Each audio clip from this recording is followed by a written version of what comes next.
এখানে আমি নিয়ে নিয়েছি বড় বড় টাকি মাছ। টাকি মাছগুলো খুব লাফায় লাফায় পড়তেছে। আর এই টাকি মাছের করবো আজকে আমি তেল ঝাল। টাকি মাছের তেল ঝাল কিভাবে করতেছি দেখবে চলো। এবার তাহলে সবার প্রথমে এই মাছগুলোকে ভালো করে কাইটে নিব। আর কে কে লোকাল মাছ খেতে ভালোবাসো অবশ্যই কমেন্টে জানাবে। লোকাল মাছের হবে তেল ঝাল। সবার প্রথমে মাছটাই কাটি।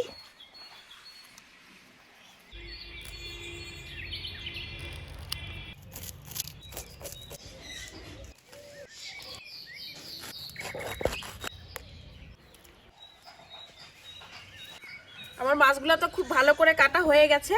এখন মাছগুলো পরিষ্কার করে ধুয়ে নিব।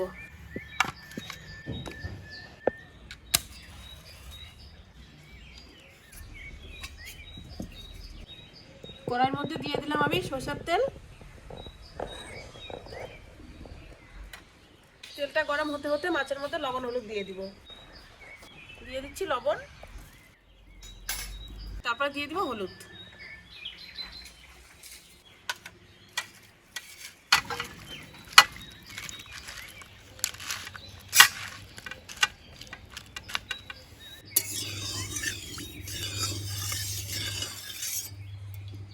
তেলটা ওইদিকে খুব ভালো করে গরম হয়ে গেছে, মাছগুলো দিয়ে দিব।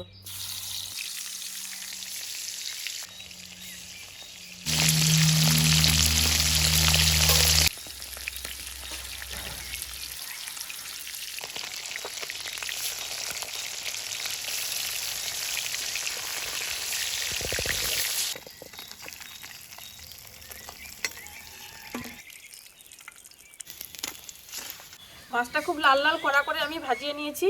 আমাদের টাকি মাছের তেল ঝালের জন্য মাছটা খুব ভালো করে কড়া করে ভাজতে হবে।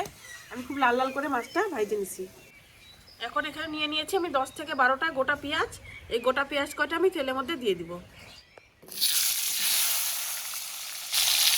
দিয়ে দিলাম খুব অল্প করে লবণ।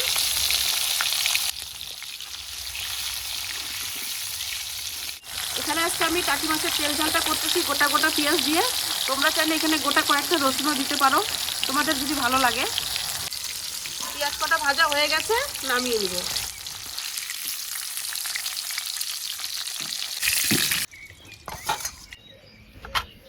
এখানে আমি তেল ঝাল বানার জন্য নিয়ে নিয়েছি সব বাটা মশলা। এখানে অনেক কয় রকমের মশলা আছে, মশলাগুলোর নাম তোমাদের আমি বলে দিচ্ছি। এখানে আছে আদা বাটা, জিরা বাটা, কাঁচা লঙ্কা বাটা, গোলমরিচ বাটা, ধনিয়া বাটা, তারপরে রসুন বাটা। এই কয়েকটা বাটা মশলা আমাদের লাগবে। এই বাটা মশলাটা এখন আমি দিয়ে দিলাম।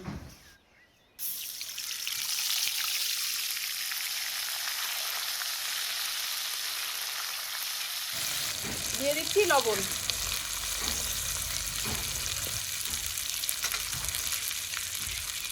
তারপরে দিয়ে দিচ্ছি হলুদ।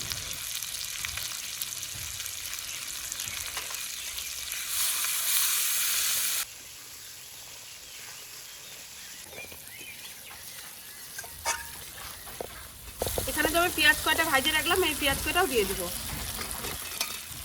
মশলার সাথে পেঁয়াজটা ভাজলে কি পেঁয়াজের ভিতরের অংশটাও খুব ভালোভাবে সিদ্ধ হয়ে যাবে।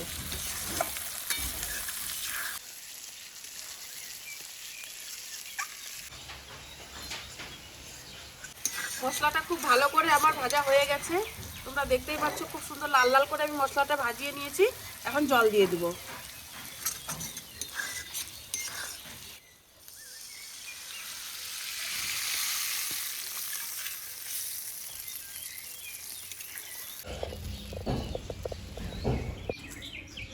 মাছটা ভাজিয়ে রাখছি, মাছটাও এখনই দিয়ে দিব।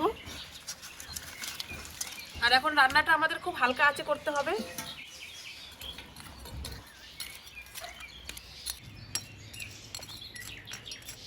তোমরা দেখতেই পারলে আজকে আমি কিভাবে টাকি মাছের তেল ঝাল করলাম। তোমরা অবশ্যই ট্রাই করবে। এখনো পর্যন্ত যেভাবে টাকি মাছের তেল ঝাল খাওনি, তোমরা ট্রাই করবে, অনেক অনেক ভালো লাগবে। যারা টাকি মাছ খাও না তারাও খাবে। আর আমার চ্যানেলে যদি তোমরা নতুন হয়ে থাকো, চ্যানেলটিকে অবশ্যই সাবস্ক্রাইব করে দিবে। আর আমার ভিডিওগুলো যদি ভালো লেগে থাকে তাহলে অবশ্যই একটা লাইক করে দিবে। এখনও তো এটা হয়নি, আর একটু হবে, তারপরে এটা নামিয়ে নিব। তার আগে এখানে অল্প করে ধনিয়া পাতা রাখছি, এই ধনিয়া পাতাটা দিয়ে দিব। খুব অল্প পরিমাণে দিব, বেশি না।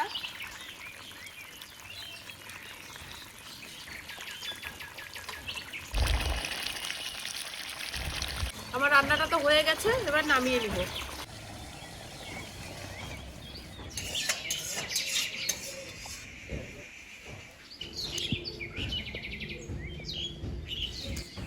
আমাদের রান্না তো রেডি, তোমরা দেখতেই পাচ্ছ। যেরকম দেখতে হয়েছে সেরকম খেতেও হবে, কিন্তু অসাধারণ লাগছে দেখতে, খেতেও অসাধারণ হবে। তোমরা অবশ্যই ট্রাই করে, ভালো লাগবে। দেখা হচ্ছে তোমাদের সাথে পরে কোনো নতুন ভিডিও নিয়ে। তোমরা সবাই সুস্থ থাকবে, ভালো থাকবে, টাটা।